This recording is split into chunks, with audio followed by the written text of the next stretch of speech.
Hello everybody, Incon here, back with Smite Weekly, guys, a series where we're going to cover all things related around Smite, Hi-Rez, other games around that kind of stuff. We've been not doing this for a while, but we're going to get back into the series, guys. We've got a very serious story to start it off, and so let's get right into it. Over the Super Bowl weekend, guys, there was a sting operation in Georgia, and the reason why we're covering this is there was many men, about 20 men that were arrested, and one of them was a Hi-Rez employee over a sting operation involving men that were trying to attempt to have sex with the child, and this broke all over the Smite Reddit. There was a lot of people freaking out about things like Hi-Rez hiring policies, about how they could let somebody work for them like this. Mostly people were just disgusted that this ever happened, and people were pumped that, you know, they got him arrested and all the other people that got arrested. But we do have an official response from Hi-Rez on the subject. We have Stu, who has since tweeted out about the subject. On February 4th, we learned through local news that Thomas was arrested in operation by the Georgia Bureau of Investigations. At that point, we've only been reported by the local news and by law enforcement. It cannot comment on specifics on the case. He has officially been fired, obviously, and is no longer employee of Hi-Rez Studios. As a parent, it is difficult to imagine allegations more disturbing than these laid out in the news report. We commend the efforts of the Georgia Bureau of Investigation and other law enforcement to protect the state's children and send a strong message to that behavior targeted in their Operation Interception will not be tolerated in Georgia. So basically, he was a community specialist. He is obviously no longer working at Hi-Rez. He has since been arrested. Him and as well as I believe it was 20 plus other men. I think it was 21 total. They have been arrested. This entire thing broke over the weekend, and the Smite Reddit blew up with it. But the big thing is that obviously Hi-Rez didn't know anything about this.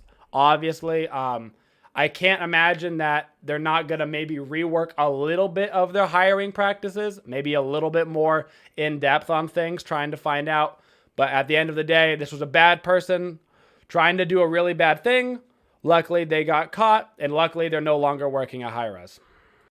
On a much less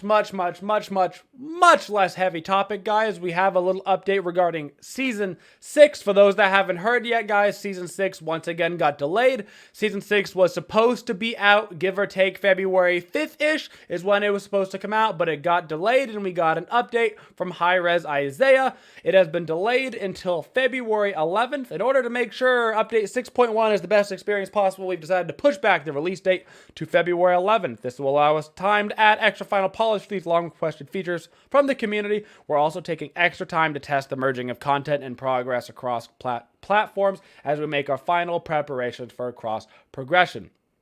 For the most part, guys, all this means to you is the patch for Season 6 is delayed until February 11th. It could be delayed again. This is not the first time that's been delayed. I do believe this is the second time it has been delayed from when it was supposed to come out originally very late January.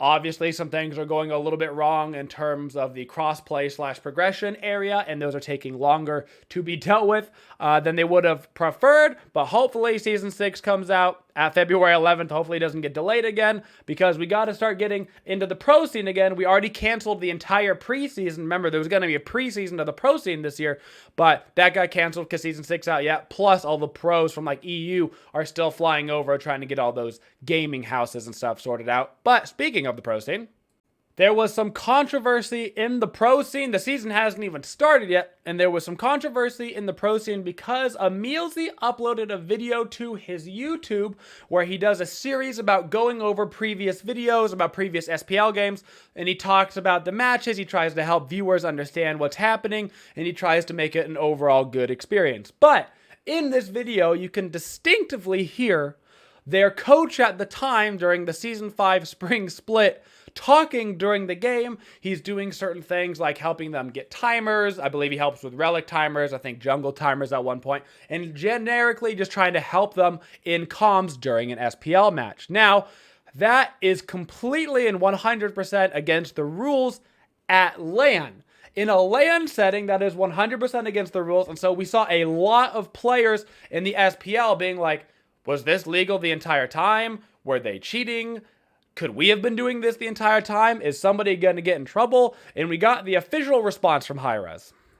Community update, team comms from Energy vs. Bay, Season 5, Spring Split. They go through the entire situation that we just talked about, guys, and at the end, the result. In examining our rule set, we realized that although there should have been a written rule regarding coaches talking teams during a game, that clause was not included in the rule set provided to players and teams, and we will be adding this clause to all online rule sets for games moving forward. While we don't condone that this took place, we understand that the practice was not okay. We are also aware of the factors surrounding the situation and that our own oversight regarding the inclusion of that clause may have contributed to and around this rule set. So basically, what happened is they utilized their coach during online games because it was not explicitly illegal. And because of that, there will be no repercussions from the SPL against them or any of the members of the team at that time. Basically, they've been talked to and they were like, you kind of know you weren't supposed to be doing this. Nobody else was doing this. But because it wasn't technically against the rules, nobody's going to get in trouble. And they are going to now fill in that to make sure it is definitely explicitly against the rules from now on. Although, to be fair, it doesn't really matter from now on because all of the SPL games are at LAN now. So this situation really can't even happen anymore. But all in all, there was a lot of drama and nothing happened. In a little bit of artwork news, guys, there was a post about an old Scylla skin years and years ago that lost in a competition that people wanted to come back. The original post, I believe, was made by IronWolf09, and it was a Scylla skin that they wanted to come back. I wanted to show you guys and see if it was something that you were interested in. Figured we could get out there in the world. It was very popular on Reddit, and I love to show a little bit of artwork on these kind of things because I think it's amazing that people can draw this kind of stuff. But if this was a skin in the game, this is the skin concept. If this was a Scylla skin, would this be something you would be interested in? Would you buy it? Let me know in the comments down below. For those that don't know, there has been a giant competition running, guys, for the Smite Olympians. For those that don't know what the Olympians are basically representatives from the community spanning over multiple platforms. We're talking through PC, Xbox, PlayStation, typically multiple game modes as well, like a Conquest representative, a non-Conquest representative, stuff like that. And people have been voting for them to represent the community. With HiRez, they're going to have more direct access with HiRez to talk about things like balance, bugs, changes, so that they can be community heads for their platforms. And I believe they also mentioned that probably once a year they'll fly them out to HiRez so they can see how things are made, all of that good stuff. And we have your winners, guys, the winners of your 2018 election. So they're going to be your 2019 delegates for the Olympians. Is going to be Warchi, Trelly Alpha Jackal, Flare Boot, Wraithen, Kitten of Doom, T. Schward, The Wild, Twitch, and Fro Double G, guys, representing you, like we said, on all those platforms through all those game modes. They will be the ones that if you have problems with on your platform, you may want to get in contact with one of them. They're going to have an easier way of getting in contact with HiRez, discussing about your various problems, and that's their job that they have taken upon themselves, is to basically listen to you guys and help out with the problems that you have. So if you do have problems with them, make sure you check them out. Those were all their Twitter links, so you can send them messages and have them get right to HiRez. Lastly, guys, I wanted to bring up a little bit of a side story that I thought was interesting because I don't have any perspective on it, but I imagine a lot of you guys here on YouTube do have perspective on it, and that is that there was a post this week on Reddit about the Switch version is great, but there's a big obstacle for Smite to be popular in Japan, and I'm sure this is relevant to other regions as well, but the post talks about how there is a translation issue right now in Japan on the Switch and how things don't make sense. There's inappropriate translations at inappropriate times.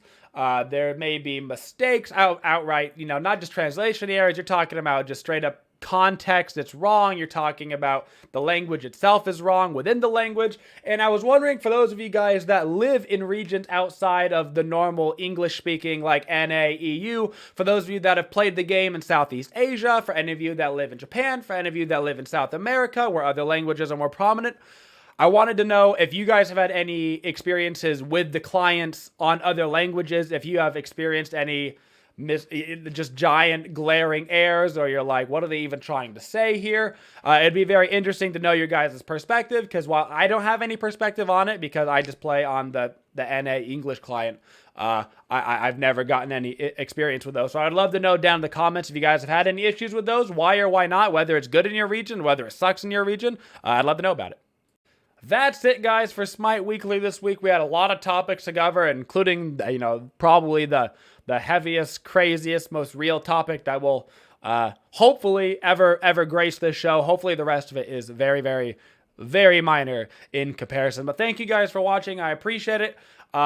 This show, while called Smite Weekly, will probably more likely be Smite Bi-Weekly as we wait for enough stuff to cover for you guys, so you can have in a nice condensed session all of your Smite and Hi-Rez related information in a nice easy area without having to visit the Reddit and the Twitters and all those places every single day. So thank you guys for your support. I appreciate it, and as always, have a twitchin' day, y'all.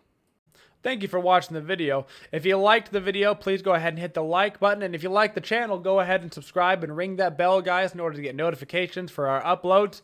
If you want to go the extra mile to help support the Twitchiest community, you can always go to our Twitch channel at twitch.tv/Incon and use your Twitch Prime sub there. It's a great way to help support the community. Thank you so much for watching, and as always, have a twitchin' day, y'all.